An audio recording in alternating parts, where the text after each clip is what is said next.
جی اعوذ باللہ من الشیطان الرجیم، بسم اللہ الرحمن الرحیم۔ السلام علیکم grade pre 9، how are you all بیٹا؟ It's your Pak studies lecture.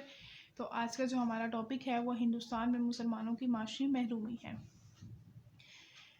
انگریزوں نے ایسٹ انڈیا کمپنی 1600 میں قائم کی۔ کمپنی ہندوستان میں ایسی معاشی پالیسیاں بناتی تھی جس کا زیادہ سے زیادہ مالی فائدہ خود انگریز کو ہوتا تھا۔ انگریزوں نے اپنی صنعت و تجارت کے تحفظ کے لیے ہندوستان کے عوام پر بھاری ٹیکس لگائے، جس سے مسلمان بھی متاثر ہوئے۔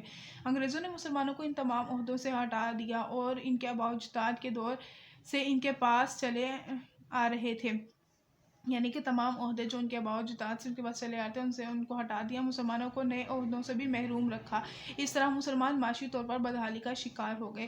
انگریزوں نے ہندوؤں کی معمولی عہدوں سے ترقی دے کر اعلیٰ عہدوں پر تک پہنچا دیا۔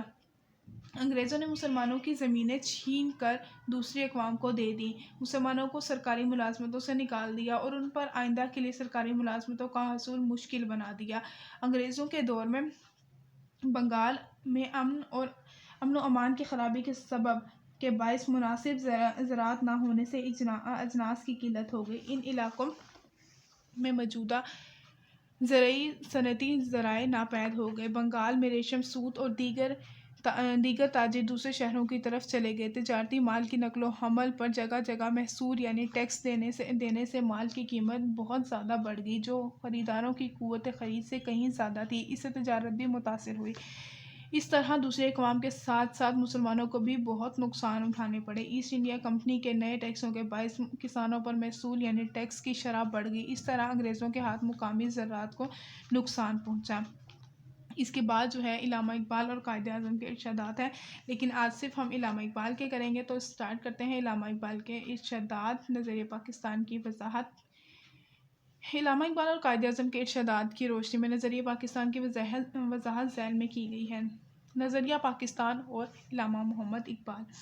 علامہ محمد اقبال برصغیر کے ان مسلم رہنماؤں میں سے ہیں جنہوں نے مسلمانوں کو الگ ریاست کا تصور دیا اور اپنی شاعری کے ذریعے ان کو بیدار کیا۔ پہلے آپ ہندو مسلم اتحاد کے حامیوں میں سے تھے، لیکن ہندوؤں کی تنگ نظری نے جلد ہی علامہ اقبال کو اس بات کو سوچنے پر مجبور کر دیا کہ وہ الگ ملک کا مطالبہ کریں۔ آپ نے خطبہ الہ آباد 1930 کے ذریعے مسلمانوں کے لیے ایک الگ ریاست کا مطالبہ کیا تاکہ مسلمان اس میں رہ کر اپنے مذہب اور ثقافت کے مطابق زندگی گزار سکیں۔ آپ رحمۃ اللہ علیہ نے فرمایا، مجھے ایسا نظر آتا ہے اور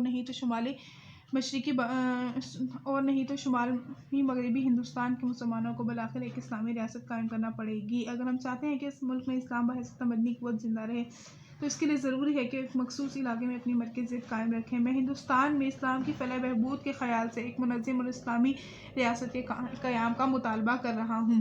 برصغیر میں چونکہ دو قومیں آباد ہیں، اس لیے علامہ محمد اقبال رحمۃ اللہ علیہ نے مسلمانوں کو ایک بڑی اور الگ قوم کی حیثیت سے اجاگر کرنا چاہتے تھے۔